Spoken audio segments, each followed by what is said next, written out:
Money Talks, brought to you by Chase Financial Options.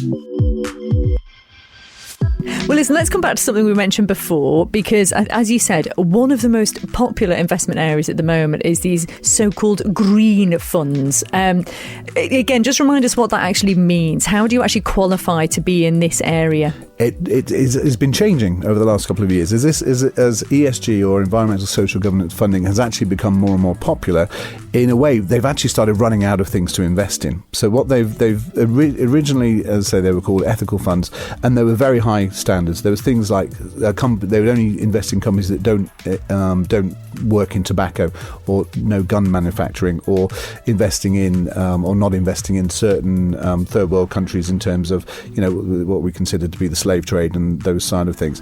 So people were very much on the basis of looking for companies that were doing the right things. Nowadays it's become, and that's why they've changed the moniker to environmental, social and governance, because the environmental side, absolutely, they're looking at companies which are trying to make a change to the world. So the people that are developing electric cars, and people that are developing hydrogen and using that as an alternative energy source. A lot of that also is about making the planet a better place, and I think we all sort of learned through COVID and sitting out in the garden or looking out the window at the countryside that we want to keep the world better, and we want to actually make more of an effort. So I think a lot of people have invested on that basis. You've then got the social side, and that's investing in companies that are investing in its people and not exploiting them. So you do have a couple of companies which kind of pop in there. You think, maybe why are they there? The fast food chain, one of them in particular, is in there, but they've done an awful lot to look after their staff, and also environmentally they've actually changed the ways they do things. So this is quite a powerful tool to actually make bigger corporations stand up and do the correct thing so that they can get included in this club. So does that mean you get quite a lot of detail about the business that you're investing in? Because obviously if you want to make sure this is green or as socially responsible this business as it possibly can be, you want to know the facts, don't you? Absolutely. You can break it down into the individual companies that you invest in, and certainly we do get clients asking us to go down into that sort of level of detail.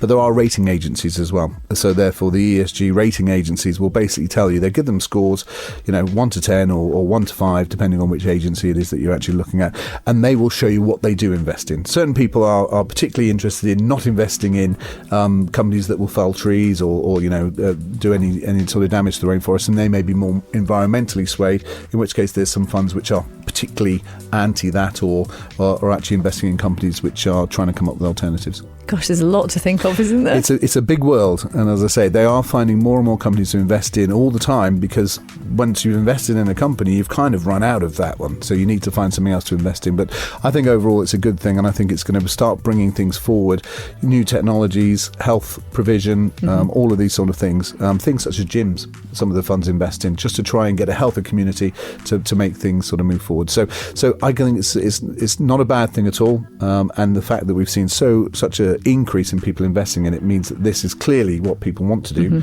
and they are making the most money at the moment. So it's not quite the dark and dirty world that you might have previously thought it to be. Not at all. I mean, they don't invest in oil, so it's certainly going in that direction. So I think if the government says actually let's ban all petrol cars, diesel cars by a certain time, the companies that are now actually trying to work through the green technology, they're the ones that are going to be the winners in the next couple of years. Yeah. So people are buying into that and investing now.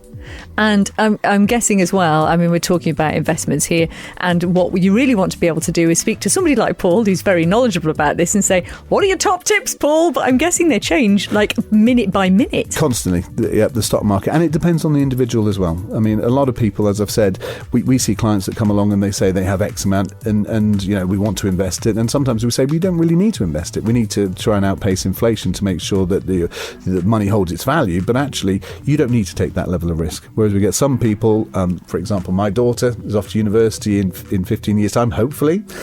We shall see. But I've started a university fund. So I'm investing in the highest risk portfolios that we have, simply so that I can build up a biggest fund as I possibly can do. So we'll see. So fingers crossed. And the key word is, you've said this to us previously as well. If you want to look after your money, if you want to make your money work for you, it's about diversification, isn't it? Very much so. Diversification. Make sure that you don't have all your eggs in one basket, that old saying. But the key really is just to know what you're willing to risk and then speak to somebody that's actually, listens to that and doesn't put your money at any further risk than they need to. And as we say, you have a team of very, very well-versed advisors who can help us on this. Very much so, yeah. We have a full investment team who know an awful lot more than I do, so please come along and have a chat with them at Chase Wealth, based in Douglas. Because it's not as scary a world as you might think either, is it? Not at all. We're very transparent. We're transparent with fees. We're transparent with the risk levels that people are willing to accept, with past performance figures. One thing that I always do say, and I have to say at the bottom of every advert that we do, is that past performance cannot guarantee future performance. And that's the key thing. You have to manage these things. So you have to have someone that is actively looking after them for you. Chase Financial Options, celebrating 25 years of providing advice on mortgages, protection, investments, pension and cash flow planning to island residents. Money Talks on 1 to 3.